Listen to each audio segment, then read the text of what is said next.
Welcome back to another episode of the Lender Podcast. I'm Bryce Matheson, and as always, this episode is brought to you by Lender. Lender is a loan management software tool designed to help you with every aspect of your business, from origination to servicing to payoff. Lender helps you with document generation, helps you with collecting monthly payments, dispersing monthly payments to your investors, taking in new loan applications, giving your borrowers a portal that they can log into, giving your investors a portal that they can log into. Pretty much every aspect of everything that you do inside of your lending business can be done and facilitated through Lender. You can check that out by going to joinlender.com. That's LENDR, joinlender.com. Now, on to the episode.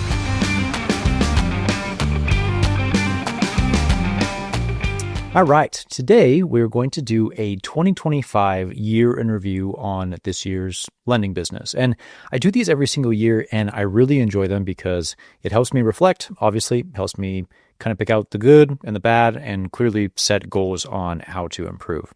Along with that, though, I also want to go over just some more like personal stuff about the different things that we did over the course of the year and the things that we accomplished, and not necessarily goals, but just things that kind of happened in my life. And the main point of that is just because I don't know, I like to share everything that I'm doing with my family and just goals in life and different things like that. And I think it's always fun to kind of get to know the host of the podcast a little bit more. And so you just kind of see more into our personal life if you care. And if you don't, well, you have to listen because it's my podcast and you have to deal with it. So without further ado, one of the biggest things that we did this year was we officially moved and relocated to Arizona.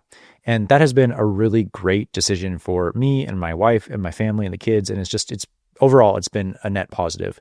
We lived in we lived in Idaho for about 15 years, and that's where all our friends and family are located. And ultimately, we just decided, do we want to live here? Do we want to deal with the winters and the snow? Do we want to put up with just all this other stuff? And we just decided, no, we don't. So last year in November, we decided to officially make the switch to, I guess, November of 2024. So technically 2025 was the first full year that we have been in Arizona. But so far it's been a really good experience. We've really got settled and started to kind of get our bearings and figure out what we want to do as far as the house goes, which I'll talk about in just a second. But overall, it's been really good and really positive, and we've loved it. And right now it is second week in January and it's 70 degrees outside. So I can't complain too much. Another thing that happened this year was I actually took a fairly good step back from social media, and that wasn't really intentional. I'm still a huge proponent of social media and something that I definitely want to get back to. We were using social media heavily for capital raising from investors, and it worked really well. And then different things kind of started to take priority, and mainly Lender started to take off, and my days were spent 12 hours per day just working on Lender nonstop. And so again, I'm a huge proponent of social media. I don't think there's any issue with social media whatsoever. And I absolutely want to get back to that, but it has definitely taken a back seat, mainly due to the fact that Lender was just so time consuming, which I'll talk about here in a little bit. A couple other things. We went to 2 HMB masterminds, which were just exceptional. They're so good.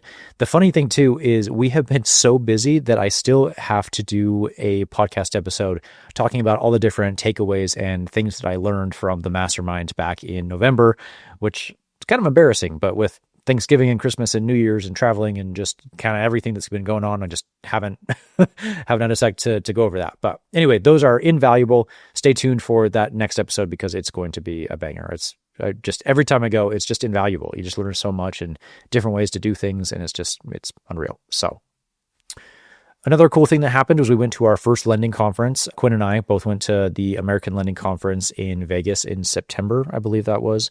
And it was, or was that July? I think it was July actually. And it was great. So Lender had a booth there. It was really exciting just to meet people and kind of rub shoulders with people and see what is actually going on in the community and the lending industry. And we learned a lot there too. I also went to the Paper Trail conference in September and met a bunch of great people. You guys may know Devon Kennard, who we did a podcast with just a couple of weeks ago. And, I got to meet him in person finally. We met up and did a podcast. I met a couple other people that have eventually become customers of Lender, and they've become close friends as well, just from that conference. So, it was good to meet Kevin Kim from Fortro Law. We met him in person for the first time, even though we've interfaced with him, a couple different times. Otherwise, it's cool. You go to these conferences, you get around these people, in person, and it's excellent. It's always a good thing. One kind of major thing for us personally is we started building a home in Arizona, and then we ultimately ended up walking away from it. So I've had numerous people reach out and they're like, did you move into your house? Because I was posting on my stories on Instagram and things like that about the build process, and we got all the way to drywall, and we ultimately just ended up walking away from the home. And we really liked the home. We loved the home, but we felt like the builder basically misrepresented some of the different items of the build. When we first started building the process, we walked through a bunch of different homes, and we found a builder that we really liked. And I remember asking him, okay, if we build, will it look just like this? Is it going to be just like this? And he basically said, yeah, it will be. This is exactly what the house will be. And then we got into the build process, and things didn't really line up that way. For example, and this is really dumb, but for example, my neighbors quite literally were about 5 feet away from our house. And I don't need to be 2 miles away from my neighbors, but I also cannot hear them close their bathroom door and hear that from inside my house. Like, that's just not going to cut it. And mind you, this is not a cheap starter home. Like, this is a $1 million plus home that we were planning on building. And I could literally lay down and like spread my arms, and I could go and touch my house and their house. And I'm like, it's not going to work. So that was one thing. There were a couple different things with modifications and different, features of the home that we decided that this just really isn't going to cut it. So we decided to walk away. Unfortunately, we did lose a little bit of money, nothing too crazy, but we did walk away. And I think overall that's going to be a benefit, because it led us to buying another piece of dirt, which we actually just got final permits and approval on everything to break ground on last week. So I think a big major theme of 2026 for us will be the new home build. And we've built many homes, mostly in Idaho. This will be our first time in Arizona. We built many homes before. And so, we're very familiar with the process and picking out different things, but it's exciting to finally be in a spot where we want to be long-term. And so we're excited to build all the different components of the house that we really want and need for our lifestyle. And so anyway, we're excited for that. That's a kind of a big theme for 2026. I drank 453 White Monsters. I'm just kidding. I don't know exactly what the number is.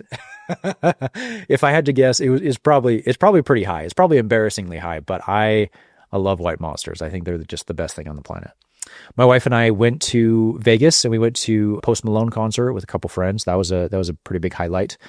I also went to Vegas, different time to Vegas, and went to one of Alex Ramos's workshops, and that was incredible. I don't want to go as far as saying like it changed my life, but I learned a lot of different information that really helped me fundamentally from like a business perspective. And if you're interested in checking that out, you can go back. I think it was probably 10 to 12 episodes back, and I did a full recap on my takeaways and my learnings from that. So hopefully that's valuable. But that was a big takeaway for us.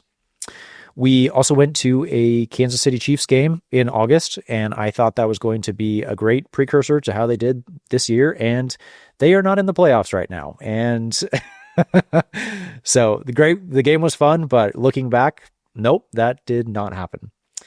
Second to last thing is we just got back from Disneyland a couple weeks ago. We took the kids to Disneyland for Christmas, and that was a good time.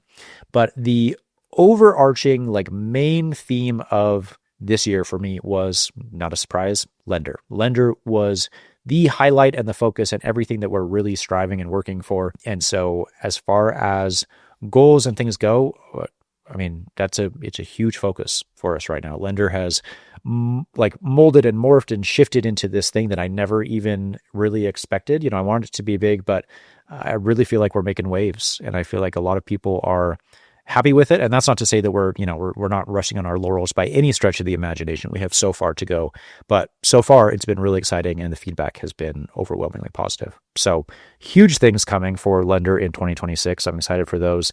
And yet again, I'll do another episode talking about kind of that roadmap and what that looks like. Okay, now as far as a business and lending goes, I really want to talk about how my lending business, Holbrook, did over the course of the year.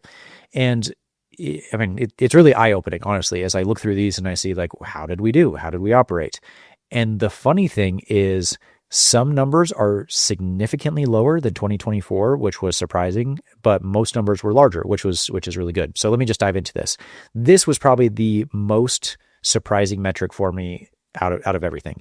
In 2025, we only originated 15 loans. I'm kind of appalled by that, honestly. I was like, I I was very surprised by that, especially where we originated 34 loans in 2024. I'm like, oh my God, like I cannot believe that it was less than half of what we did in 2024. That being said, we made significantly more money and the loan sizes were significantly larger. There's also a couple things that I think play into this. Mainly, I think the market conditions, and I don't want to cast the blame and say, oh, these are these external circumstances that I can't control. That's not what I'm saying. But I do think that properties are sitting on the market longer, and I do think that more flippers, who was our primary customer base, are just kind of waiting to see. They're worried about interest rates. It's difficult to refinance these and have anything cash flow if you're trying to burr these. And so that, I think, directly affected us. I really do. That being said, it does not worry me, because the other thing that happened was we were significantly more selective on our underwriting, and we were more conservative on the loans that we did decide to do and then we move forward with. And that was very intentional. Whereas previously, and I think this is just, A, comes from experience, but B, a lot of the takeaways from rubbing shoulders with other lenders is just, previously I was a little bit of a yes man. And I was like, you know what, like, cool, looks good. Let's move forward and do it. And now, A, with the market, we have to be very conservative, and we have to be like, what is the worst case scenario here? And do you have enough cash to close? And oh, by the way, we don't do anything close to 100% financing. So it turned away a lot of people, but also, like I said, directly or indirectly, the market, I think, has lessened deal flow, and we've been a lot more selective. So anyway, take that for what you will. I do think that 2026 is going to be significantly higher. In the last month already, I've seen, at least for me personally, significant increases in loan volume, loan application submissions. But also, if you look at interest rates dropped into, like, I think 5.7 yesterday, 5.7%. And that's the lowest that it's been in months, if not years. So I don't know if those are directly correlated, but I do anticipate a pretty large pickup in 2026. Now, after all of that said, like I said, we do have significantly larger loan sizes. And so in 2024, our total loan volume was 4.25 million compared to right around 5 million for 2025. So we did larger volume, fewer deals, and I am absolutely A-okay with that. That does not bother me at all. 2025, we paid right around $300,000 in interest to investors. I think that's really exciting. I can't wait to get that over $1 million. I think that's very exciting. We also raised $2 million in new capital.